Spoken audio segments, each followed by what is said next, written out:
தென்னாட்டு Bernard Shaw, பேரறிஞர் அண்ணா பிறந்த மண்ணில் எங்கள் பேரியக்கத்தின் அண்ணா வருகிறார் உங்களிடம் பேசுவதற்காக.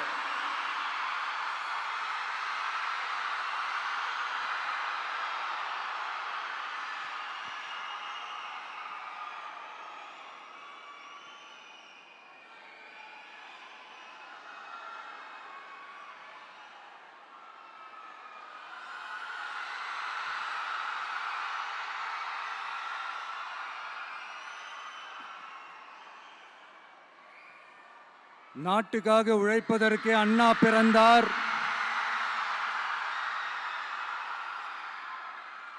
பொது நலத்தில் தானே நாள் முழுக்க கண்ணா இருந்தார் அப்படின்ட்டு எம்ஜிஆர் அவர்கள் ஒரு பாட்டு ஒன்று பாடியிருக்கிறாங்க, கேட்டிருப்பீங்க. அப்படிப்பட்ட நம்ம காஞ்சி தலைவர் அறிஞர் அண்ணா அவர்கள் பிறந்த மாவட்டம் தான் இந்த காஞ்சிபுரம் மாவட்டம்.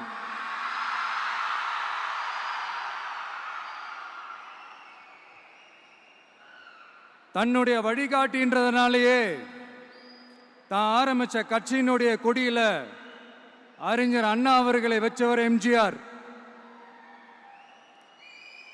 ஆனா அறிஞர் அண்ணா அவர்கள் ஆரம்பிச்ச அந்த கட்சியை அதுக்கப்புறம் கைப்பற்றினவங்க என்னெல்லாம் பண்றாங்கன்னு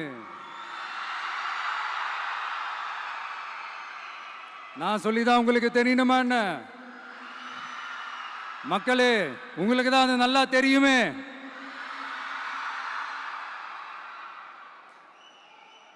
தனிப்பட்ட முறையில் எங்களுக்கும் அவங்களுக்கும் எந்த பிரச்சனையும் கிடையாதுங்க. எந்த வாய்க்கா வரப்பு தகராறுலாம் எதுவுமே கிடையாதுங்க. அப்படியே இருந்தாலும் அது நம்ம கண்டுக்கவே போறது இல்லைங்க. தனிப்பட்ட முறையில் அவங்களுக்கு வேணா நம்ம மேல வன்மத்தோட இருக்கலாங்க. ஆனா நாமெல்லாம் அப்படி கிடையவே கிடையாதுங்க. ஆனா உங்களை என்ன நம்ம எல்லாரையும் பொய் சொல்லி நம்ப வச்சு ஓட்டு போட வச்சு ஏமாத்தினாங்கல்ல,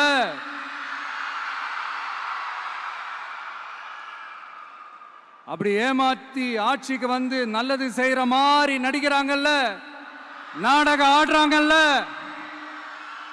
அவங்கள எப்படி நம்ம கேள்வி கேட்காம இருக்க முடியும்? அதனால அவங்கள நம்ம கேள்வி கேட்காம விட போறதே இல்லை.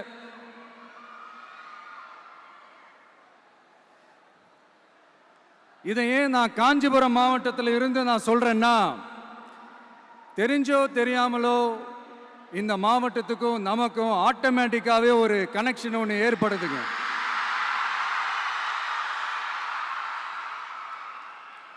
ஏன்னா நம்மளுடைய முதல் கள பயணத்தை தொடங்கினதே பரந்தூர்ல இருந்து தான். பரந்தூருக்கு போய் அந்த மண்ணில் நின்று அந்த மக்களுக்காக கேள்வி கேட்டதும் இதே அண்ணா அவர்கள் பிறந்த காஞ்சிபுரம் மாவட்டம் தான். இன்னைக்கு ஒரு பெரிய மனவேதனைக்கு அப்புறம் இந்த மக்கள் சந்திப்பு நிகழ்ச்சிக்கு வந்திருக்கிறதும் அதே அண்ணா அவர்கள் பிறந்த காஞ்சிபுரம் மாவட்டம் தான்.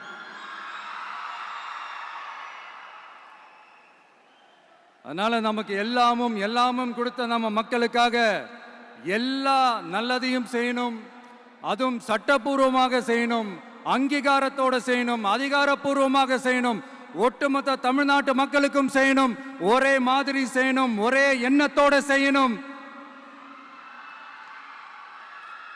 அந்த ஒரே லட்சியத்தோட தான் நாம் அரசியலுக்கே வந்திருக்கிறோம். அதனாலதான் மக்களிடம் செல் அப்படின்னு சொன்ன அண்ணாவை கையில் எடுத்தோம். அவங்க சொன்ன மாதிரி மக்களை நோக்கி போறோம்.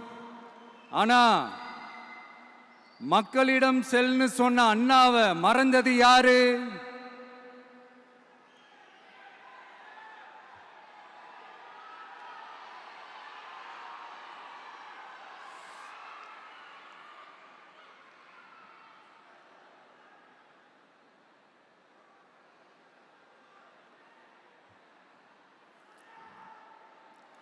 கொள்கையா?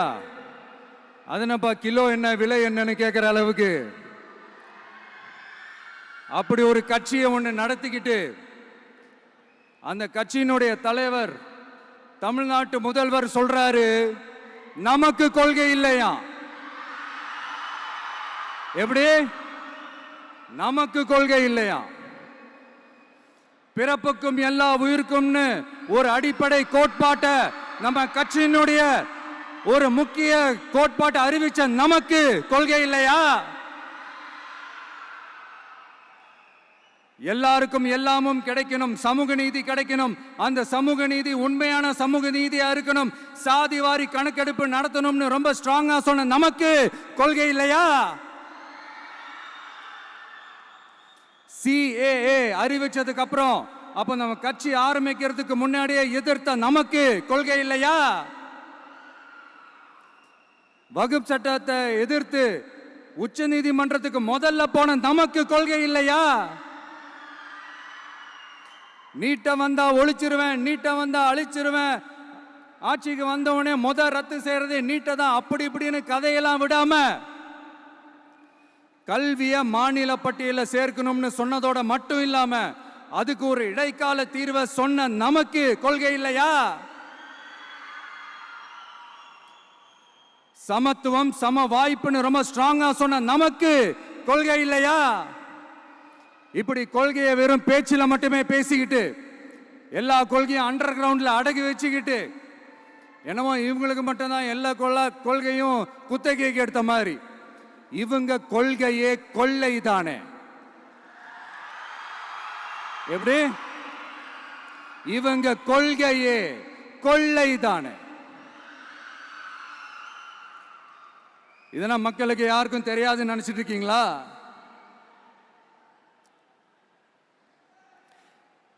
எங்க கட்சி ஒன்றும் சங்கரமணம் இல்லைன்னு சொன்னது யாரு? யார் சொன்னாங்க? ஏன் சொன்னாங்க? எதுக்கு சொன்னாங்க?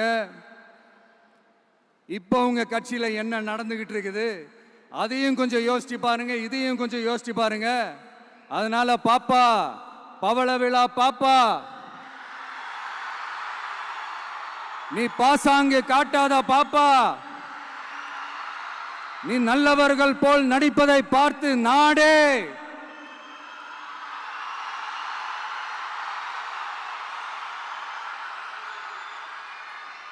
பாப்பான்னு சொன்னோம். அப்ப கூட பாத்தீங்கன்னா பாப்பான்றது ரொம்ப ஆசையா பாசமா சாஃப்டா தான் சொன்னோம். அதையே நீங்க அதிர்ச்சியா எடுத்துக்கிட்டீங்கன்னா அதுக்கு நாங்க என்ன பண்றது? அதே நீங்க விமர்சனம்னு சொன்னீங்கன்னா நாங்க என்ன பண்றது? இன்னும் நாங்க விமர்சனம் செய்ய ஸ்டார்ட் பண்ணவே இல்லையே, இன்னும் நாங்க அடிக்க ஸ்டார்ட் பண்ணவே இல்லையே, அதுக்குள்ள அலர்னா எப்படி?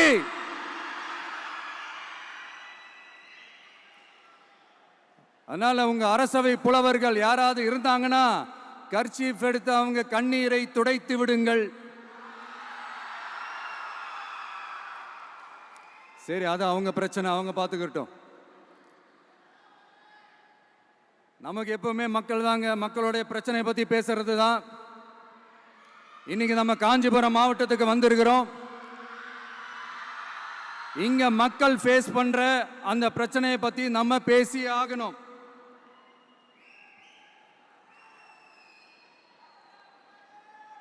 இந்த காஞ்சி மண்ணை வாழ வைக்கிற ஜீவ நதி பாலாறு, உயிர் நதி பாலாறு.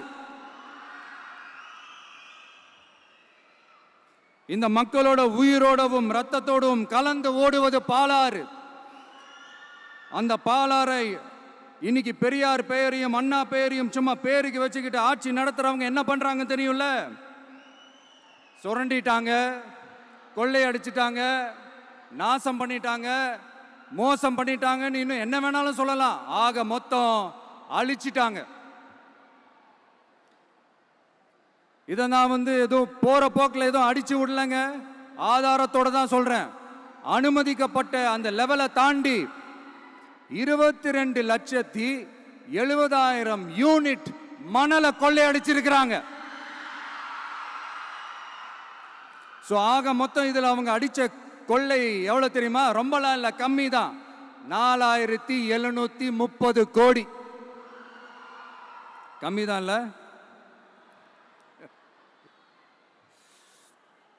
இதுக்கெல்லாம் அவங்க ஆதாரம்லாம் கேட்க முடியாது. ஏன்னா இந்த ஆதாரம்லாம் ஆல்ரெடி கோர்ட்ல இருக்குது, அமலாக்கத்துறை டிபார்ட்மெண்ட்ல இருக்குது. அந்த டிபார்ட்மெண்ட்ல வேலை செஞ்ச சில நல்லவர்கள் அவங்க அடிச்ச அந்த கொள்ளையெல்லாம் தாங்க முடியாம வெளியில வந்து சொன்ன அந்த ஆதாரங்கள் இதெல்லாம் சம்பந்தப்பட்டவங்களுக்கு இன்னும் நல்லாவே தெரியும். அதனால இது சம்பந்தமா ஆதாரங்களை கொடுலாம் அவங்க கேட்க முடியாது.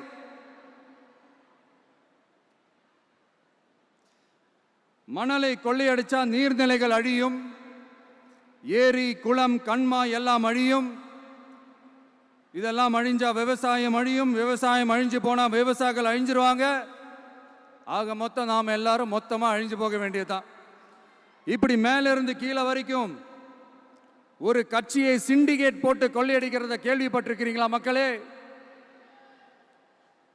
இதே காஞ்சிபுரத்தோட உலக பெருமை நம்ம பட்டும் கைத்தறி துணியும் அதை தயாரிச்சு கொடுக்கிற கைத்தறி நெசவாளர்களும் தான்.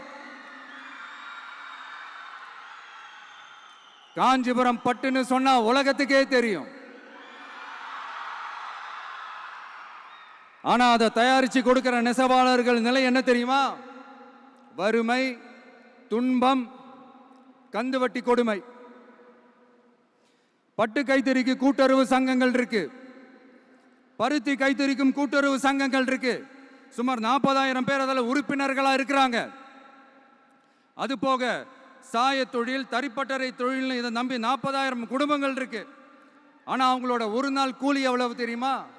வெறும் 500 ரூபா தான். அதை கொஞ்சம் அதிகப்படுத்தி கொடுங்கன்னு போராடி போராடி பார்த்து ஒன்றும் நடக்கல. இதோட அவங்க கஷ்டம் முடிஞ்சுதா? வடகிழக்கு பருவமழை அந்த 500 ரூபா கூலிக்கு வேட்டு வச்சிடுச்சு. எப்படி விவசாயிகள் டெல்டா மாவட்டங்களில் மழையால பாதிக்கப்பட்டாங்களோ அவங்கள கண்டுக்காம எப்படி இந்த அரசாங்கம் கைவிட்டுடுச்சோ அதே மாதிரி தான் நம்ம கைத்தறி நெசவாளர்களும் மழையால பாதிக்கப்பட்டிருக்கிறாங்க. அடுத்து இந்த காஞ்சிபுரம் மாவட்டத்தோட பஸ் ஸ்டாண்டு 60 வருஷத்துக்கு முன்னாடி கட்டினதான். அண்ணா அவர்கள் ஆட்சிக்கு வந்தப்போ கட்டியிருப்பாங்க போல. அது இன்னும் புதுப்பிக்க கூட முடியாம கேட்டா என்ன சொல்லுவாங்க? அந்த லேண்ட் வந்து கேஸ்ல இருக்குது. இல்ல நான் கேட்கிறேன், ஒரு கவர்மெண்ட்னால வேற ஒரு நல்ல இடத்தை தேர்வு செஞ்சு ஒரு பஸ் ஸ்டாண்ட் கட்டி தர முடியாதா?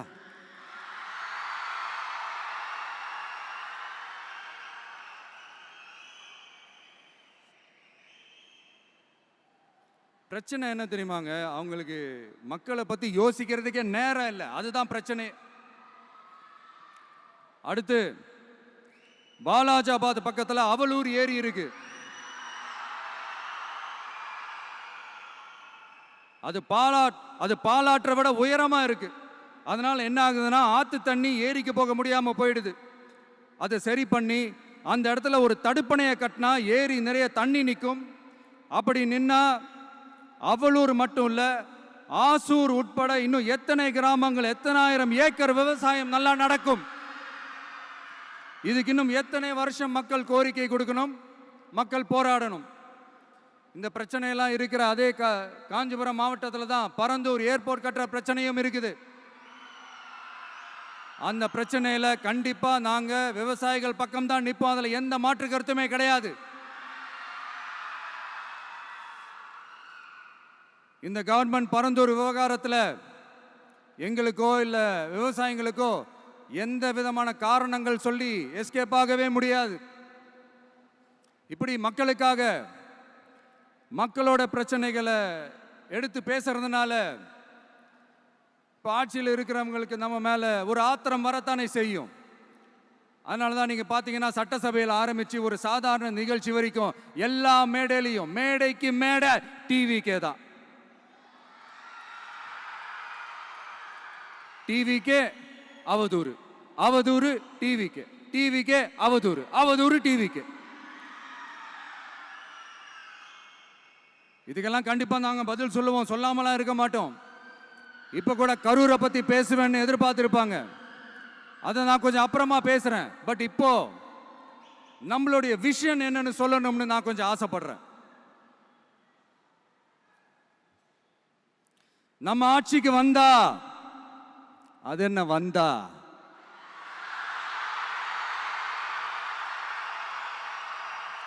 வருவோம்.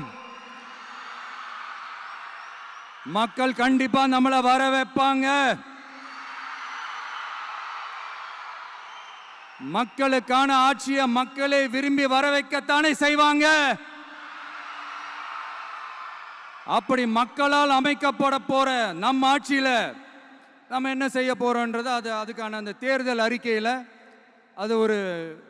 அதுக்கான விளக்கத்தை டெஃபினட்டா கொடுப்போம். பட் அதுக்கு முன்னாடி ஒரு சின்னதா லைட்டா நான் கொஞ்சம் அதை சொல்லணும்னு ஆசைப்படுறேன். எல்லாருக்கும் நிரந்தரமான வீடு இருக்கணும்.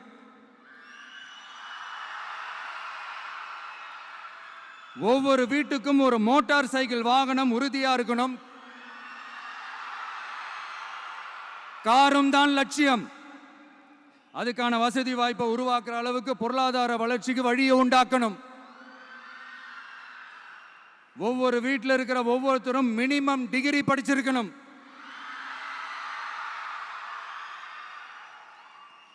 ஒவ்வொரு வீட்லையும் குறைந்தபட்சம் ஒருத்தருக்கு நிரந்தர வருமானம் கிடைக்கணும். அதுக்கான வேலை வாய்ப்பை உருவாக்கணும்.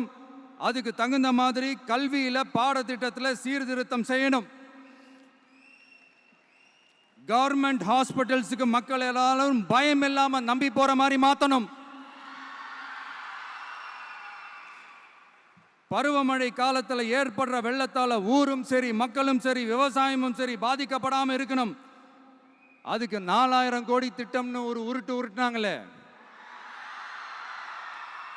அந்த மாதிரிலாம் எதுவும் இல்லாம உண்மையான ஒரு பாதுகாப்பு திட்டத்தை உருவாக்கணும்.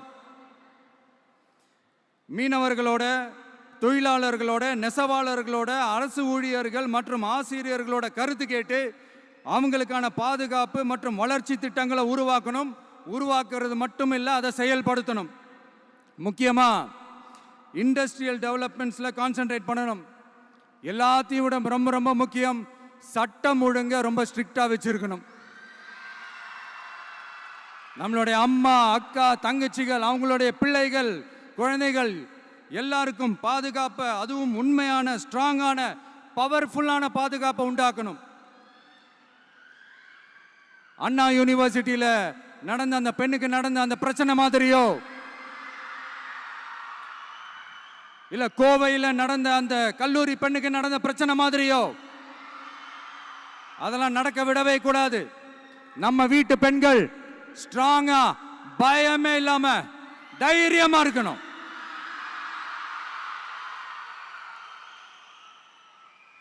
இதை எப்படி செயல்படுத்த போறோன்றது முன்னாடி சொன்ன மாதிரி நம்மளுடைய தேர்தல் அறிக்கையில் அதுக்கான விளக்கத்தை ரொம்ப டீட்டெயில்டாக கொடுப்போம். நான் சும்மா மற்றவங்க மாதிரி அவங்கள மாதிரி எல்லாத்தையும் அடிச்சு விட்டுட்டு ஏமாத்துற வேலையெல்லாம் இங்கே கிடையாது நம்ம கிட்ட. நான் மறுபடியும் சொல்றேன், நம்ம அரசியலுக்கு வந்தது உங்களுக்கு நல்லது நல்லது நல்லது மட்டுமே செய்யறது தான். எங்களுக்கு வேற எந்த அஜெண்டாவும் கிடையாது. அதனாலதான் பாத்தீங்கன்னா கொள்கை எதிரி யாரு, அரசியல் எதிரி யாருன்னு திட்டவட்டமா சொல்லிட்டு அது வெளியே சொல்லிட்டு களத்துக்கு வந்திருக்கிறோம். அதுல எந்த விதமான குழப்பமோ எந்த விதமான ஊசலாட்டமோ எதுவுமே இருக்க போறதில்ல. இந்த விஜய் சும்மா எதையும் சொல்ல மாட்டான். ஒன்னு சொன்னா அதை செய்யாம விட மாட்டான். அது மக்களுக்கு நல்லாவே தெரியும். அப்புறம் ஒரு அதிசயம் சொல்ல முடியாது, இது ஒரு கண்டுபிடிக்க முடியாத ஒரு உண்மைன்னு சொல்லலாம். அது என்னப்பா, அது தற்குறியா?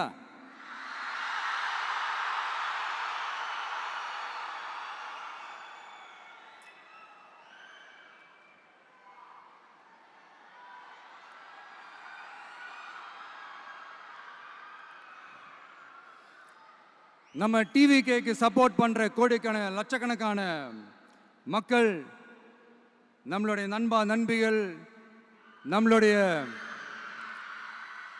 ஜென்சி கிட்ஸ்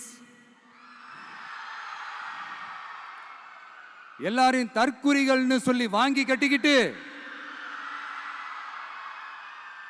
இப்போ அவங்களாம் தற்கூரி எல்லாம் கிடையாது, அப்படியெல்லாம் அவங்கள கூப்பிடாதீங்க.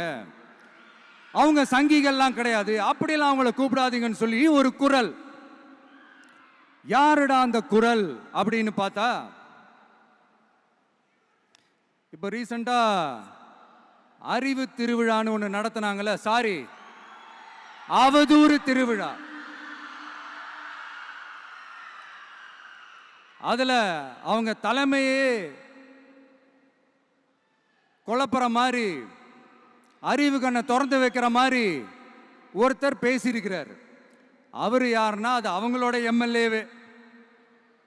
அந்த எம்எல்ஏ யாருன்னா நம்மளுடைய கொள்கை தலைவர்கள் ஒருத்தரான மக்கள் சேவகர் அஞ்சலை அம்மாளோட சொந்தக்காரர். என்னடா இது இப்படி ஆகி போச்சு, டிவிகேக்கு சப்போர்ட் பண்ற மாதிரி நம்ம கட்சியிலேருந்தே ஒரு குரல் வருதுன்னு சொல்லி தலைமையில் ஃபுல்லா கன்ஃபியூஷன். அந்த கன்ஃபியூஷன் இதோட நிக்காது, அந்த ஆதரவு குரல் ஒரு வீடு விடாம, ஒரு இடம் விடாம, எல்லா இடத்துலயும் எல்லா வீட்லயும் இன்னும் பலமா எதிரொலிக்குதான் இல்லையான்னு பாருங்க. சும்மா பிளாஸ்ட் தான்.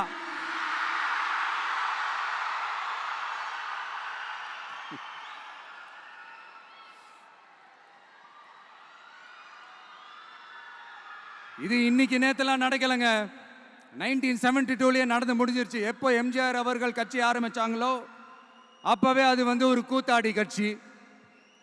எப்போ எம்ஜிஆர் அவர்களுக்கு பின்னாடி அத்தனை மக்கள் திரண்டு நின்னாங்களோ அப்பவே அது ஒரு கூத்தாடி கும்பல்.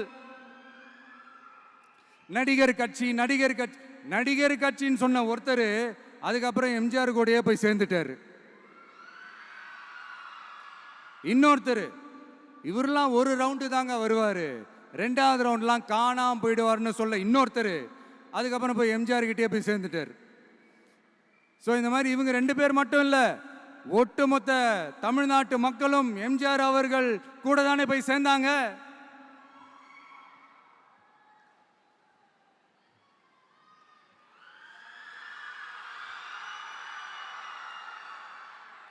அதனால இது வரலாறு. இந்த வரலாறு நம்மளை விட அவங்களுக்கு இன்னும் நல்லாவே தெரியும். அதனால தான் பார்த்தீங்கன்னா 53 வருஷமா அதே கதறல்கள். கூத்தாடி கூட்டம், நடிகர் கட்சி, நடிகர் கூட்டம், இப்படி. மர்மயோகின்ற ஒரு படத்துல அவருடைய கேரக்டர் பேர் கரிகாலன். அதுல ஒரு சூப்பர் டயலாக் ஒன்று சொல்லியிருப்பாரு, குறி வைத்தால் தவற மாட்டேன், தவறுமானால் குறியே வைக்க மாட்டேன்.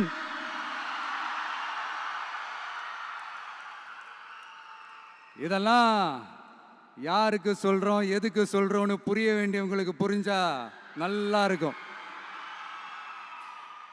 ஏண்டா இந்த விஜய தொட்டோம்,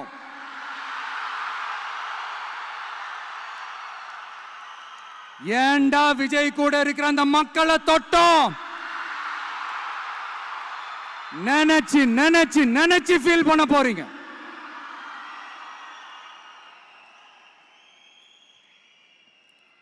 அப்புறம் நமக்கு இந்த அரசியல் புரிதல்லாம் இல்லை, அது இல்லை, இது இல்லை. அப்புறம் நான் கேட்குறேன், மக்கள் எல்லாரும் உங்களுக்கு தற்குறிகளா?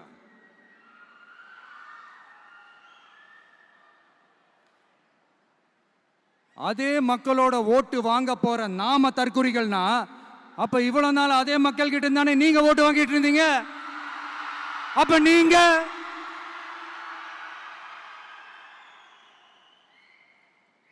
அந்த மக்களுக்கு நீங்க காட்டுற மரியாதையும் நன்றியும் இதுதானா?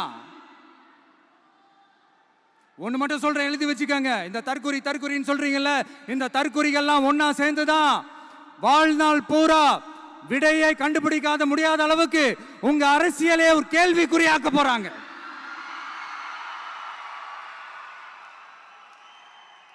இவங்கெல்லாம் யாரும் இங்க தற்குறிகள்லாம் கிடையாது. இவங்க எல்லாரும் தமிழ்நாட்டு அரசியலோட ஆச்சரியக்குறி. இவங்க எல்லாரும் தமிழ்நாட்டு அரசியலோட அந்த மாற்றத்திற்கான அறிகுறி. சும்மா லாஜிக்கே இல்லாம தற்குறி.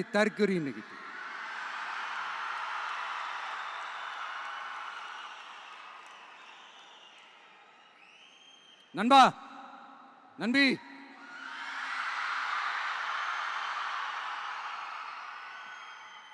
எல்லா மேடையிலும் ரிப்பீட்டடா ஒரு விஷயம் நான் சொல்லுவேன்ல, இப்ப நீங்க சொல்லுங்க. ஒன்னு, இன்னொன்னு, ரிப்பீட். ஒன்னு, இன்னொன்னு. இந்த போட்டி எப்படி இருக்க போகுதுன்னா, மக்களோட மக்களா நிக்கிற நமக்காக மக்களே டிசைட் பண்ணி போறாங்க. My dear sir, my dear uncle,